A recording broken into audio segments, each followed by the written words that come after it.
Hello, everyone. Thank you for joining us. We are broadcasting live for our second Facebook Live event. We're so glad that you could join us today. We are doing this in honor of PKU Awareness Day, which was December 3rd, just a couple weeks ago, if you are tuning in live. And we had such great content last time that, as you'll see, we're focusing on the brain again. I'm Charles Spalding. I work for BioMarin Pharmaceutical, and I'm part of the team that develops the educational content for patients and healthcare providers. I'm joined today by Dr. Kendra Bjoraker, who has decades of experience in working with PKU patients and their family members. Only Charles can say decades. Thank you for letting me get away with it. But thank you. I'm so honored to be here. I'm honored to be in front of the viewers again and honored to be in your presence. And I wanted to thank you and BioMarin for having me back.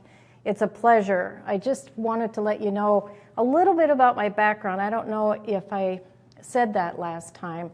I'm a pediatric neuropsychologist, which means I see almost every age. But my training is in rare genetic diseases, one of which is PKU. So I've done a lot of training. I've seen a lot of patients over the years, the decades, as you would say. I'm really not that old. She's not. Yeah, I am. And I know, Kendra, you travel with your brain, and I do. I have a surprise for you. I was very jealous when we were talking about the brain last time. So I actually bought my own. I brought my own. BioMarin has these small PKU brains that we actually distributed to our whole team in recognition of PKU Awareness Day, and our plan is to share these on a wider scale with other people in the community. I love that. I thought you'd like that. So we had so many questions. Absolutely. I just need to, this is great. Protect your brain from high phi. Nice. I'm going to put it right in front. We had so many questions that came in from our first Facebook Live event about the brain. More than 4,000 people over the course of the last few months have actually seen the broadcast. And we felt rather than moving forward with additional content, we really needed to address some of these questions that came in because PKU, it really is so much about the brain. So we wanted to just dive right in with some of those questions that we didn't have an opportunity to answer on our first event, which was, gosh, feels like forever ago, but it was just back in May. And one question that came in that we just felt was really important is, why does PKU need to be managed for life? And this is a question that came in shortly after the event. If the brain stops developing when you're an adult. Oh, no, the brain does not stop developing when you're an adult. It's always regenerating and moving forward through learning and experiences and your environment and training.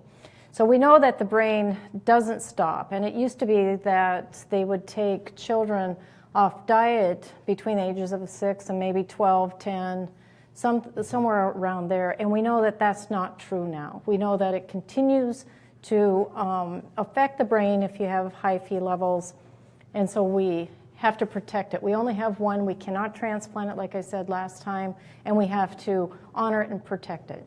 So speaking of the brain, what we have here is a very colorful, I don't think my brain is this colorful, but yours beautiful. may be. No, I think your brain is this color. It's beautiful. I would love for you to just walk us through, sort of what you as a neuropsychologist see here. We talked a little bit about white matter and gray matter last time, but tell us about how those interact in the PKU community.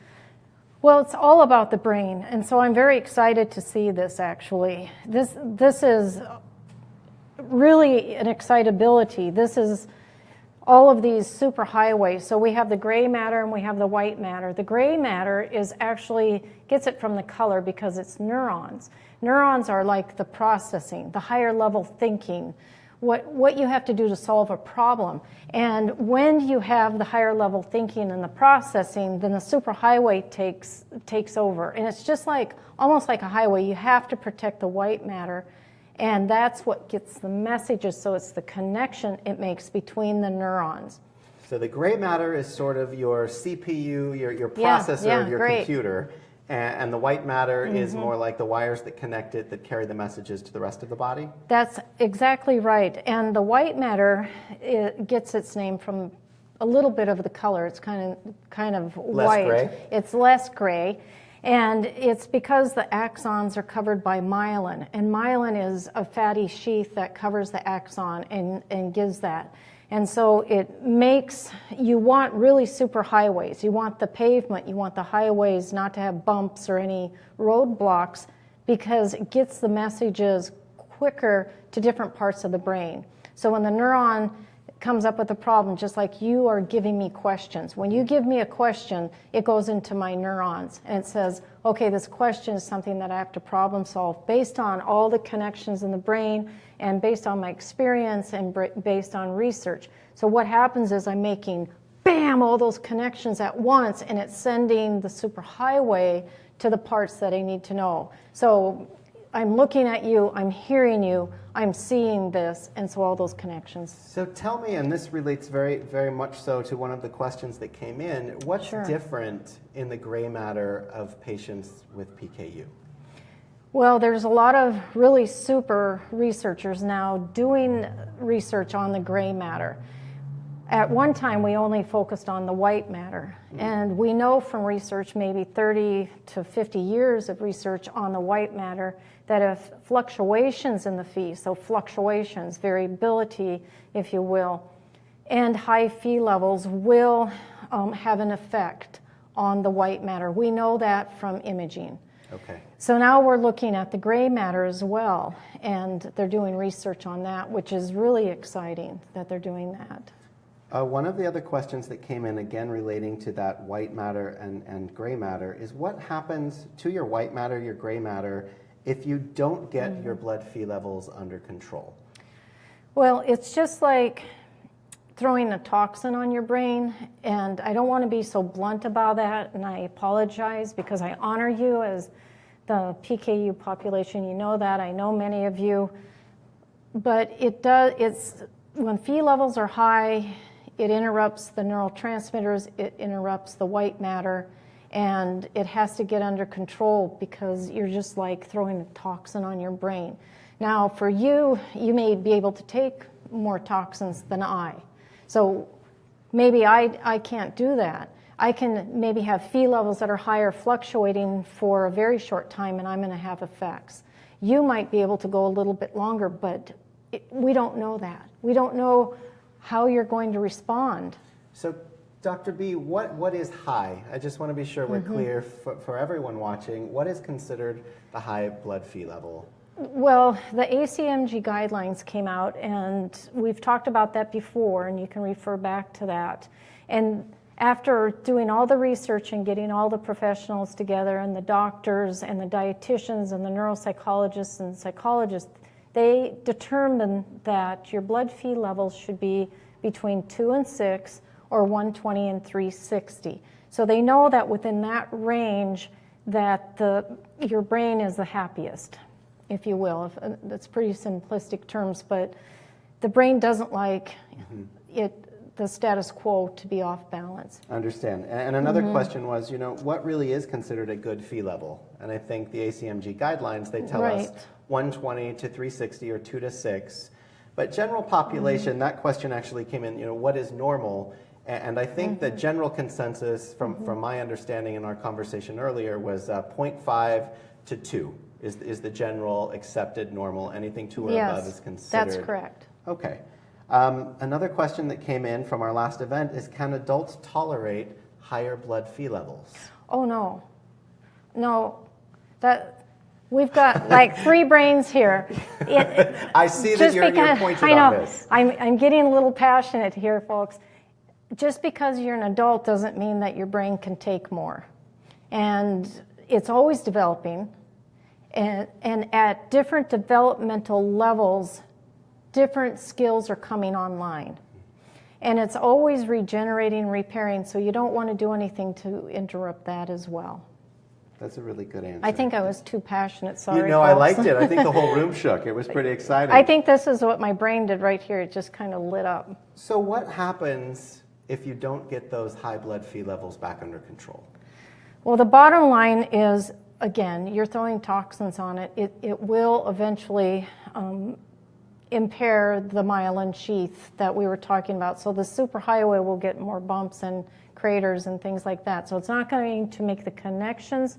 And you're going to see that not probably because you're not going to go in for a scan, but you're going to see it in day-to-day life.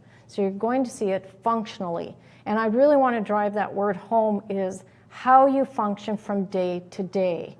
And instead of looking at it as doing damage, which it will, it's going to do damage. That's the bottom line. When Phe levels are high, it'll do damage to your brain. But it's also doing damage to other things too, relationships, your emotions, psychologically, the way you process, the way you feel, the way you think. It will interfere with that. And so that is shown more in your day-to-day activities. So Dr. B, you talked a little bit about how most people don't go in for scans, but we actually have a question that came in just now. Can PKU give you an abnormal MRI scan? Yes. We know that PKU can give you an abnormal, because we do research on this, and it shows the white matter abnormalities in the brain. And so when you do have a scan and you do an MRI, it will show some of the white matter involvement in your brain. So please keep the questions coming in. We'd love to see these. We will get to as many as we can in the next 20 minutes or so.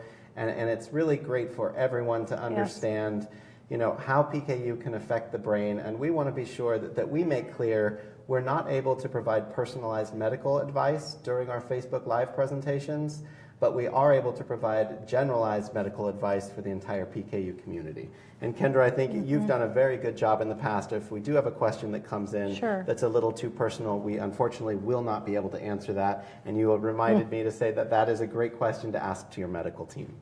Okay. Is there a relationship between PKU and some of the longer cognitive challenges? Definitely. So, as I explained, and as you have demonstrated with all these brains here, we have a lot of brain power We do today. have a little brain power today, brain to the third power, actually. It does. The neurocognitive damage that you're doing is something that I hold very near and dear to my heart through testing. And so it's the way you problem solve, the way your working memory is affected, your behavior, the executive function that we've talked about many times in the last time that we met. That reminds me, the last time you were here, you introduced us to Dr. B's 5 E's for managing Phe, and I happened to save that because I thought that was so great. And I don't want to spend a lot of time on it, but I'd love for you to just share with us, which of these, they're all important, but anyone who would like to learn more about this could visit our first Facebook Live event.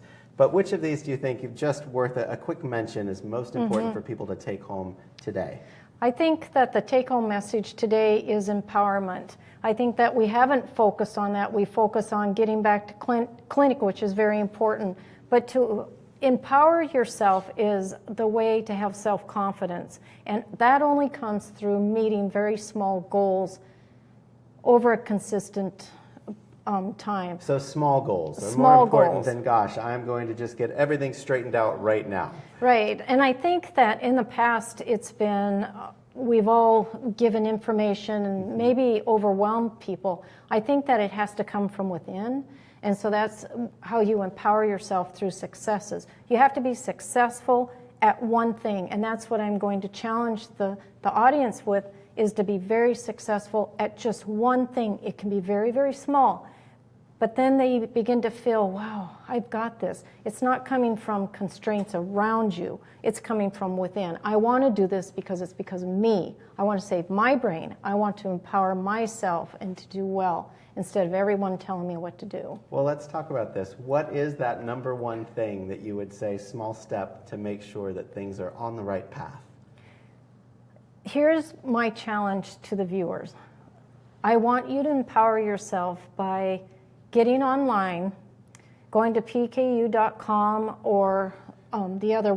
You can go to also the National PKU Alliance is a very, and PKUA, there's several of them. Get online, type in your zip code, get the telephone number of the nearest clinic.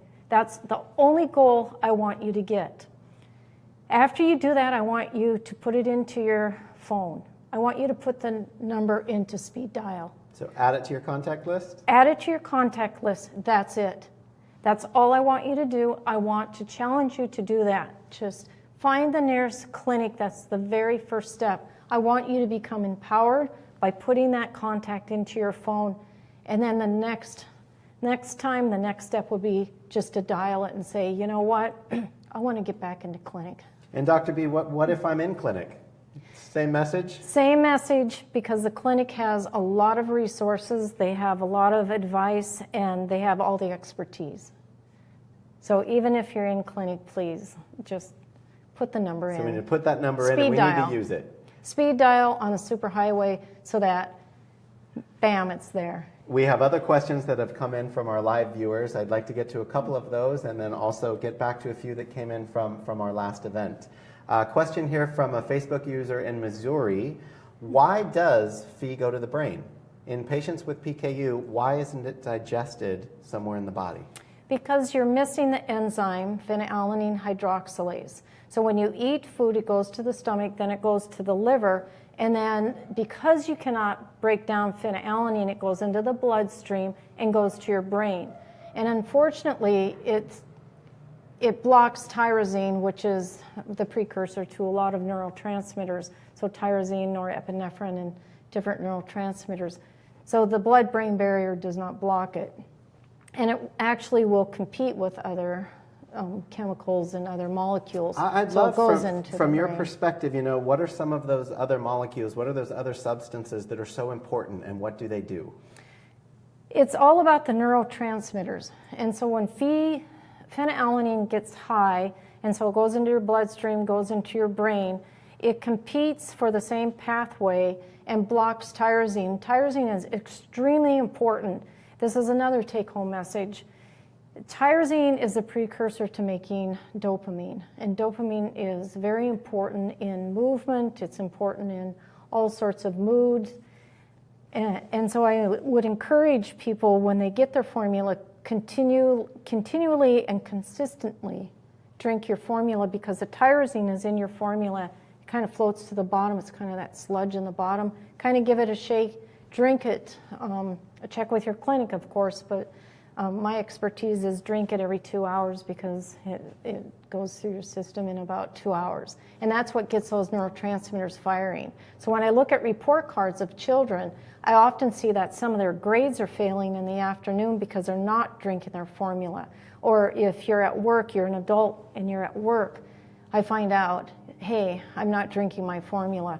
And that really will affect your mood, your movement, your memory, things like that. And it's important, I think, to talk to your clinic team, right? Because absolutely. There's so many tools in the toolbox, yes, if you will, to just see. In fact, I think the ACMG guidelines even say it best, that every available option should be thrown at your PKU. Every available option should be as well. And please do go to your clinic. Remember the speed dial, remember the superhighway, remember the resources. I know I'm kind of harping on you and kind of getting nerdy on you right now, but I'm very passionate about helping you do the best you can be. And we said this last time, you are born with whoever you should be, and it needs to be the optimal person that you need to be. We only have one brain. Right. Well, we come with a few. I sometimes need the bonus brain. I know that we're focused heavily on the brain. That's our topic for the day. In fact, the last event as well. But a question did come in that really deserved a little bit of attention, because it was seconded by two other people. And they asked, what is the relationship to high Phe levels and muscle mass? And that threw me for a loop. But we had talked a little bit about that earlier, and I wanted to get your thoughts on that. There is some research on it, and they're delving into this better, but it has to do not only with some of the other complex components of the brain that we don't have time to get into that, but also when you think about dopamine and you think about what are people with Parkinson's disease suffering from, and that is dopamine. So there's a lot of things that can be affected, like your handwriting, your fine motor skills as well.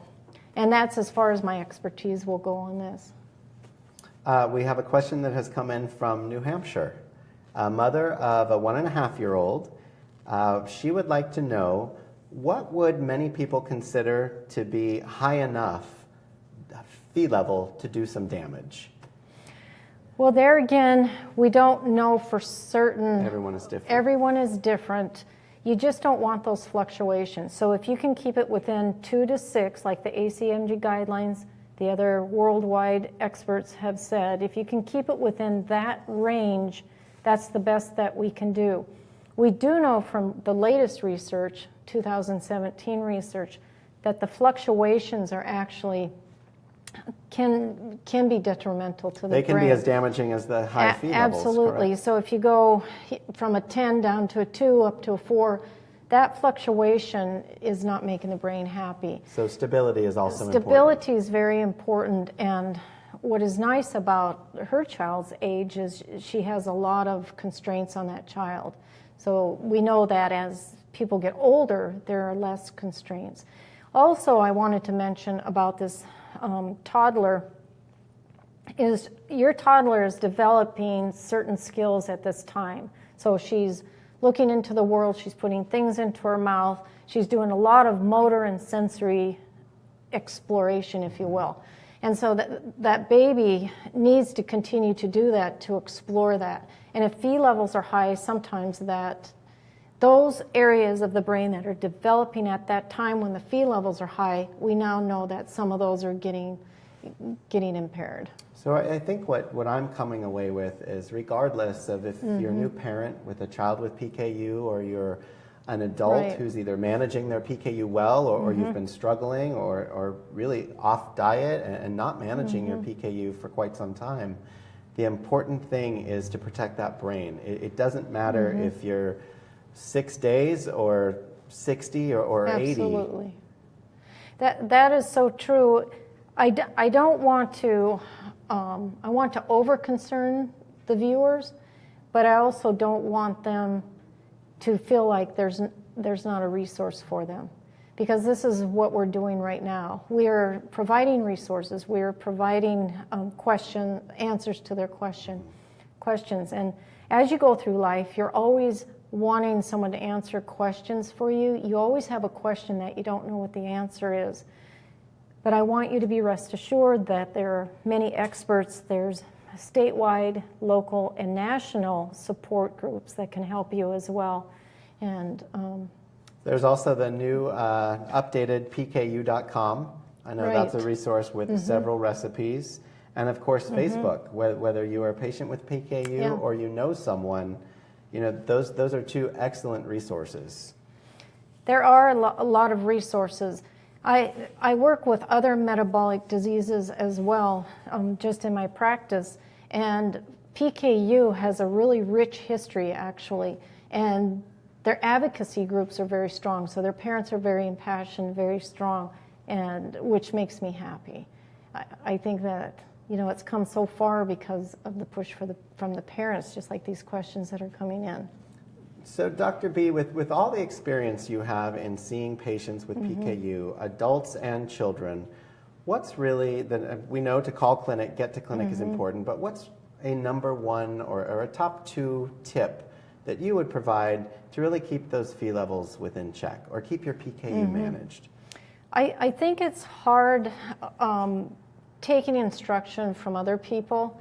So you have to be empowered to continually drink your formula, even though you don't see the effects right away.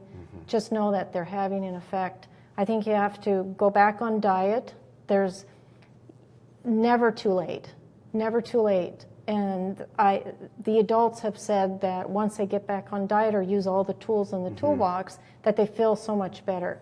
I think the second thing is you have to listen to those around you as well, because sometimes when your Phe levels are high, it's hard to hear what other people are saying, and it's also hard to recognize what your behavior is having on other people. One of the videos on PKU.com, there is a teenage patient who actually says that, I never know when my Phe levels are high, but the people around me do. They're kind of a mirror. It's so common. And I want to be cautious that it's not all about just getting back on diet. It's about learning what tools are available, talking to your clinic. If you do nothing to manage PKU, then your PKU is going to manage you, and it's not going to be the way that you'd like it to be. Right, and it goes back to some of these. You have to engage with clinic, then you have to fill it from within. You can't have structures going up around you because people tend to rebel against structures. And then, like you said, get encouragement from other people and listen to them. But you pointed out, educate yourself. Don't take our word for it. Go in and do research yourself. See who's been publishing. See what they say about the brain. See what they say about the white matter involvement or the MRIs. See what they say about the diet. Go to the ACMG guidelines. Go to some of these websites. Educate yourself about the diet, how to read, fee. And another take-home message, I'm sorry, I'm getting ahead of myself here, is from all of the adults that I see, they wish that they would have taken more independent charge of their PKU management. And I think that's really important for parents to hear, is that they have to teach their children, developmentally teach their children, because the end goal to having a child is to get them to leave and become independent. That's right. And I think that they have to start teaching them independence much earlier than they There's no question about it that managing PKU, it can be very difficult, and that's why you need that team of support. And team. And this Facebook page is actually a great way to find support. This video and our last video, where we talk a lot more about the symptoms of PKU and how they're tied to the brain, those are ways that you can open conversations with people to really help them understand what you're going through. And I think you hit on something there, Charles. I think that a lot of people don't even know how to express their symptom.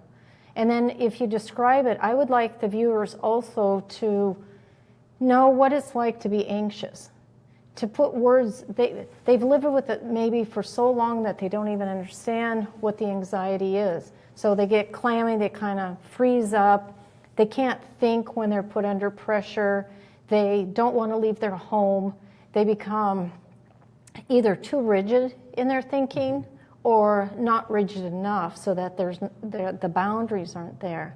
It sounds to me like it's sort of a cycle, that you get those levels high and then you don't realize, that your life has taken a turn. It is a cycle, because what happens is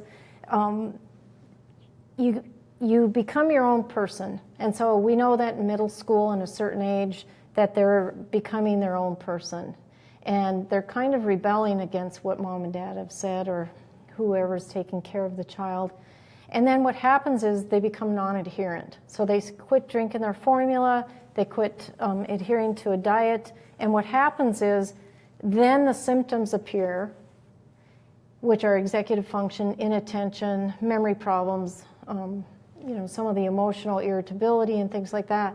And because of that, then those symptoms cause them not to re-engage again. Right. So it becomes this cycle. Right. We have just a couple minutes left, and I want to be sure that we do get to more questions that come in from the viewers. And if you're not watching this live, so everyone who sees this when we're on tape delay, after today, please keep the questions coming in, because we will continue to answer them. We're looking for all the questions that come in. We put them in a database, and we make sure if we don't answer them live via the Facebook Live format, we will work them into the content that you see on our Facebook channel. That takes us to another question that actually came in a couple of months ago. The diet is hard for me. What can I do when I'm out with my friends to better protect my brain if I have a hard time ordering the right foods? That happens to all people with PKU. Here's what needs to happen. You have to be prepared and plan. And that's one of the goals that is part of the brain, is the executive function. So the pre-planning, the planning, and following through. So I would call ahead, maybe even look on the menu online. I would come up with a plan B. So if you get there, you know what's going to come ahead, what's going to come. And that plan B requires a little executive function. A little pre-planning. And so you have to know the restaurant, and you have to do choose things that are low in phenylalanine. We're coming up on the holidays. And what I do, because I'm a list maker and I want to encourage the audience to become list makers as well, I have a list for everything. It's not because it becomes too complex. So maybe write down some of the restaurants that you can go to that you know you can choose off of the menu, and ask maybe the chef if they could pre-plan or make something ahead of time. Or you could pre-eat. I always do that too, pre-eat, and then when you go there, just choose some of the things and say, oh, well, I already ate. But I think you have to really plan ahead. So, because if you're hungry, which most people with PKU are very hungry, you have to plan ahead. You have to keep that from, taking a risk of being non-adherent. Planning ahead is very important. I would like to take the opportunity here to remind everyone that there are recipes on pku.com. Good ones. Also would like to remind everyone that there's a great clinic finder that's available on pku.com and npkua.org. And that's really, as Dr. B was reminding us, that's a great first step. If you haven't been in control of your PKU for quite some time, take a visit to the websites, look at some of the videos, ask some questions here on Facebook. And speaking of which, I think it's important to remind everyone that these Facebook Live events, they're driven from your content and your questions. So along those lines, we're getting excited about our next Facebook Live event, which is tentatively scheduled for early February. And following this broadcast, there will be a post on Facebook asking a poll, really, of what are the questions that you would like to have answered? What is the content that you would like us to focus on?